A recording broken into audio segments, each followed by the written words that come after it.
What is going on, guys? Josiah LaRue here. So today we're going to be talking about some of the latest news and technology.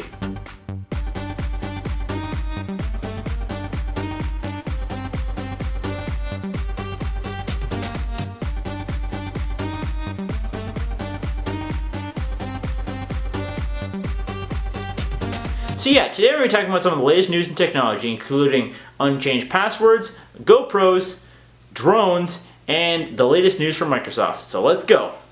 So our first bit of news, I want to talk about passwords. Now, passwords is a way to secure an account. You have a login, typically an email address or some sort of username, and a password.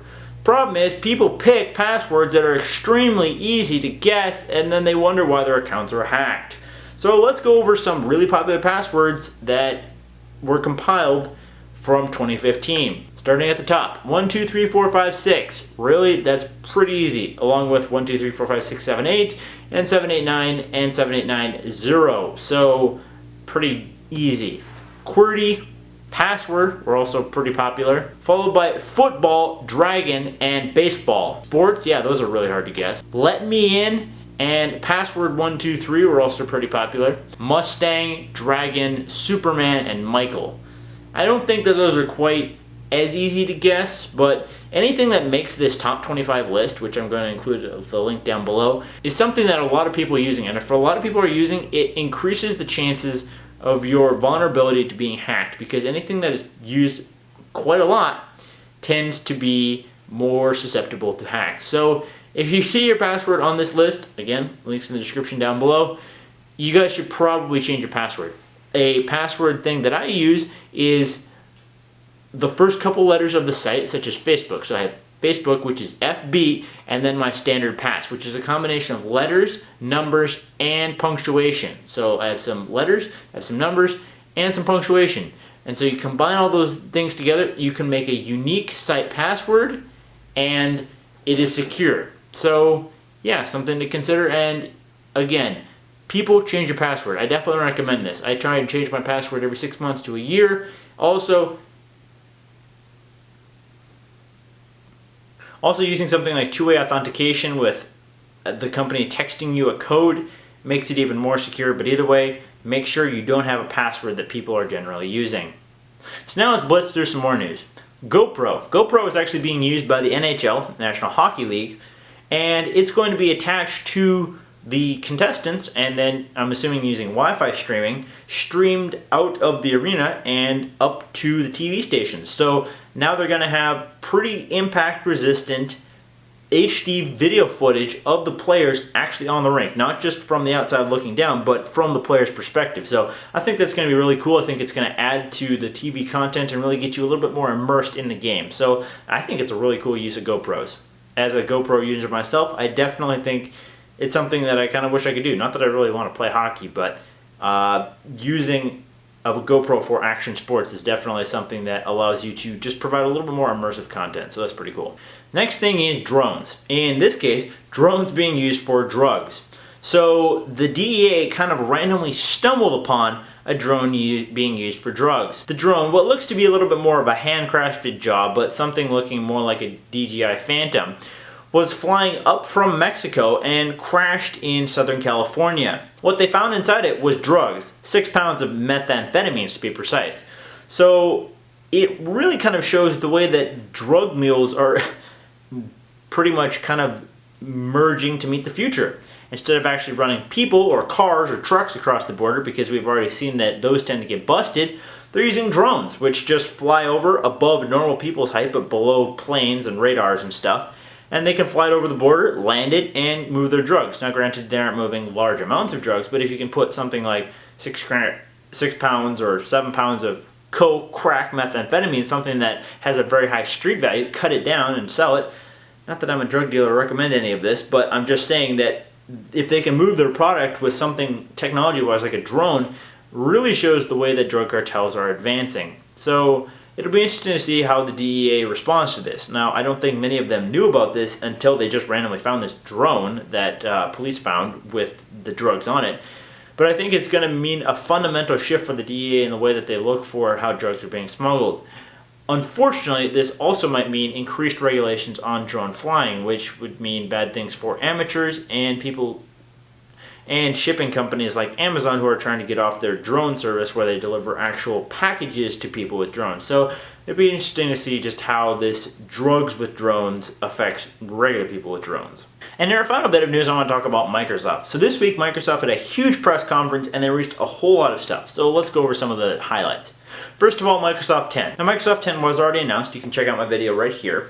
But they came out with more details of it. They released a secondary developer's preview, so you can take a look at more of the advanced features of it. But they also included some very interesting stuff. First of all, Microsoft 10 is going to be free. Finally, for the first time ever for Microsoft, you can upgrade free if you're Windows 7, Windows 8, 8.1. You can update free from those operating systems straight into Windows 10. If you're XP or older, you're going to have to pay for it. However, this is only going to be for a year, but I have a feeling that they're going to probably maybe stretch that a little bit longer. Either way, if you already have those operating systems, you have an entire year to upgrade to the newest, latest system. And overall, I think this is going to be really good. Windows 10 actually looks to be very promising. I think it's going to fix a lot of issues that popped up in Windows 8, while still overall providing the increased performance of Windows 8 and Windows 7. A couple other things they talked about were Cortana, which is Microsoft's answer to Google Now and Siri.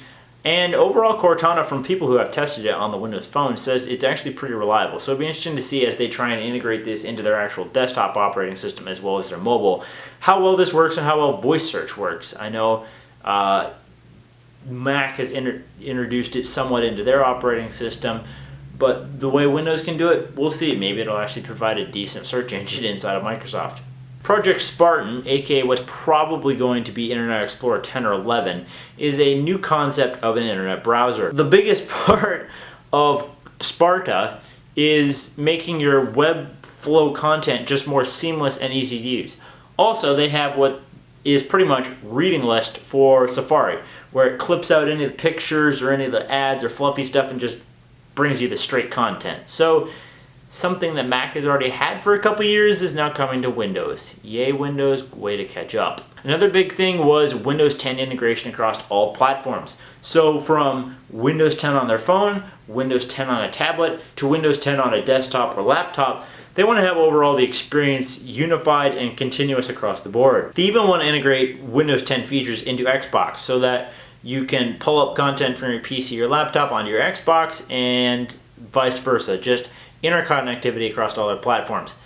Again, kind of copying Mac, but not really. I mean, the concept of connectivity between all devices is something that's been around for a while, so it's nice to see Microsoft finally getting into the game. Probably the biggest thing and most impressive thing that came out of the Microsoft conference was hologram or HoloLens. So what this is Microsoft's answer to Oculus Rift and overall VR technology, but in a very interesting way in that it interacts and projects a 3D holographic interface in front of you that allows you to interact with it. So obviously it's going to be tied back to a PC or whatever. Some things they kind of demoed was like a Windows live tile on your side of your wall or whatever. So you kind of like tap with your fingers and it opens up media player and you can start browsing music and playing music. Or in a more extreme case where you can like work with a science project with your hands or whatever and manipulate stuff, and the way that your hands move actually manipulate stuff that you see through these virtual reality glasses. So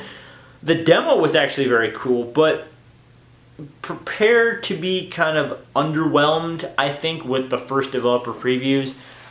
Just like VR, I think that Microsoft is going to have to work through a lot of bugs to make this interface and this whole experience actually immersive and something that people want to use.